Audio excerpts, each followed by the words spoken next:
Hi, I hope you're enjoying the program. And now that it's intermission, I'd like to take you back a few hours to my first visit to one of the newest and best theaters in the country, probably the world, right here in my old hometown. Oh, hi. Well, as you can see, I'm all dressed up for a night on the town. In fact, it's an opening night. But guess what? I'm not in New York. Nope, I'm right here.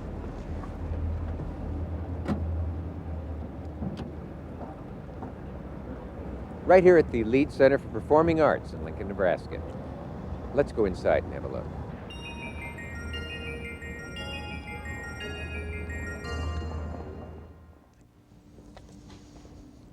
The Lead Center is a remarkable building, and it fills an enormous void in the performing arts capabilities of the state. Before the Lead Center was in place, to see a production like you're going to see tonight, you would have had to travel to Chicago or Kansas City, New York, the Opera House at Gibbon.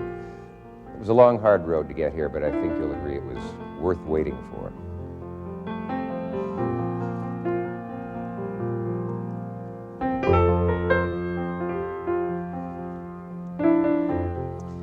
The talk about providing a new performing arts center started many years ago. Back in 1966, the university's campus master plan identified the need for such a facility. And several sites were considered, including renovating the old Coliseum or the Stewart Theater in downtown Lincoln. But financial considerations always pushed the project back. Then, in 1983, Christina Hickson responded to the university with a proposal from the Ernst Lied Foundation. He had a feeling that, well, I guess he wanted his mark to be left in memory to his parents, so he doesn't want big sums mixed up with someone else's money. So that's my approach to doing away with it. I think the real reason that I selected the Theater for Performing Arts is because I think that's a little tougher to raise money for. I think it's easier on the education, the immediate education where people, but I think people need the other side of life too. So that's really why that was decided by me. Oh, always forget which pocket I put it in. Well, with that initial challenge grant, the work began to raise the remaining funds needed to make the Lead Center a reality. An army of Nebraska volunteers went forth, raised an additional $10 million from donations of as little as $5 up to grants of millions. The Nebraska legislature then appropriated $5 million to be used as an endowment for maintenance of the center. Now the funding was in place, so work began on designing and construction, and what a job that was. The building had to be designed to function as a theater, concert hall, office space, and classroom. And the job of constructing such a multi-purpose facility was monumental. Listen to some of these figures. The foundation has 420 wood pilings, 45 feet in length, 200 steel pilings, 80 feet in length, a total of 7 miles of pilings. All the reinforcing steel rebar would make a single bar 1/2 inch in diameter, 410 miles long and weighing over 750 tons. The concrete used was 12,500 cubic yards. That would make a patio, or we say in the Midwest patio, the size of 5 football fields.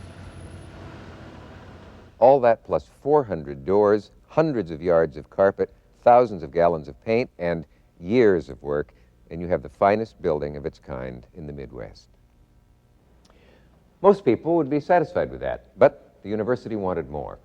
So the Lead Center can accommodate the largest touring show or a single speaker, and it can serve as a convention center, banquet hall, and with programs such as Arts Are Basic, it will enrich arts programs across the entire state. Now, for state and local government, it will be an invaluable economic development tool. But of course, the university's primary mission is education, and for students of theater, dance, and music, the Lead Center is a laboratory of immense value, and here they can get the feel of performing in a major theater and of rubbing elbows with some of the world's top artists.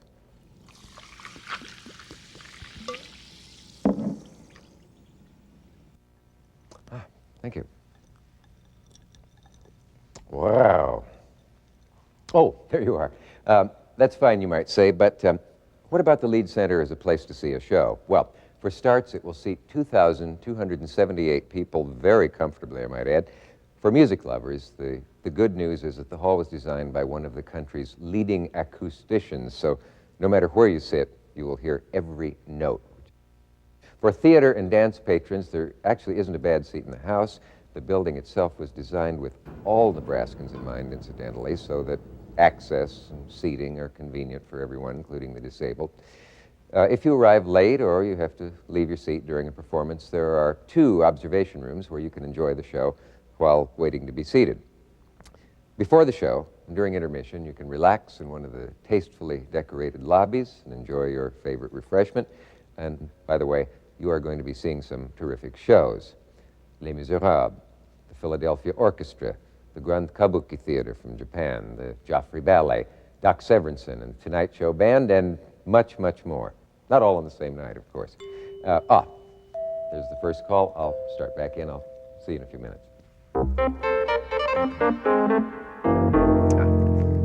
Mr. Opening Night there made a couple of interesting points, but it seems to me one thing you should have emphasized is that a place like the Lead Center is primarily a stage. It's here to bring you stage shows, and in order to do that and bring you the remarkable productions that take place here, you have to have a backstage.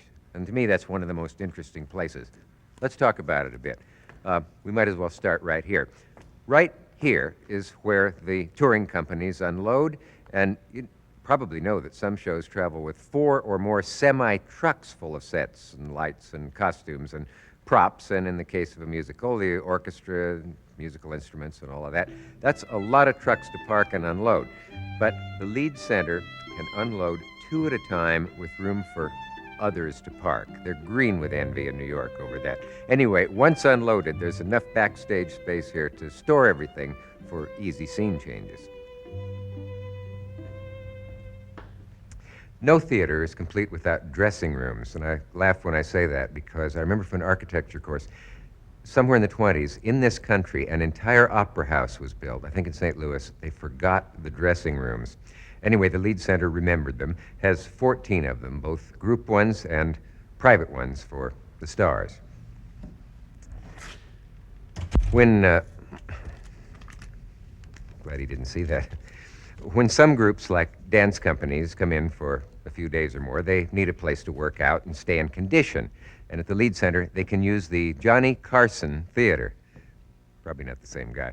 With the same dimensions as the main stage, it can be used as a theater for smaller productions, for practice by musicians, or for a full rehearsal by theater, opera, or dance productions. And believe me, that's a big advantage for university productions to rehearse while a touring program is on the main stage.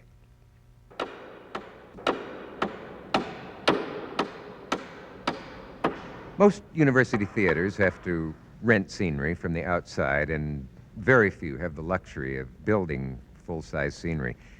In that fully equipped scene shop behind me, the Lead Center can build full-size scenery and get it right out on stage. And what a stage. And it's 70 feet wide by 55 feet deep. It's large enough to accommodate any touring show on the road today. The fly space up above has 83 lines for flying scenery in and out, in addition to holding the orchestra shell, and that's a movable acoustic shell used to enhance the sound of great orchestras. And for programs that need sound reinforcement or sound playback, there is a 5-channel stereophonic reinforcement system with 5 main speaker clusters and a multitude of monitor, cue, and performance speakers. Every program, from a solo speaker to the grandest opera, needs lighting, and the Lead Center can handle it with over 300 lighting instruments and the latest state-of-the-art computer light board. If I were a technical theater student, this is the type of facility I would want to learn in, because with the experience of working here, you could go on and work in any theater in the world. It would have been a real thrill when I was a student to have a facility like this to use, to learn from. The combination of things, the education you get by producing, which happens in the other departments, and the education you will get from dealing with road companies and dealing with the professional companies here, I think that combination of things would be very beneficial. would make the transition much easier. It won't be such a shock when you go think you're going to make it in New York. You'll have been exposed to these professionals before. Well, that's about it from backstage, and just in time, I see, because the intermission is just about over, and I'm sure that Mr. Opening Nighter over there has a few more things to bend your ear about, so I'll just say goodnight.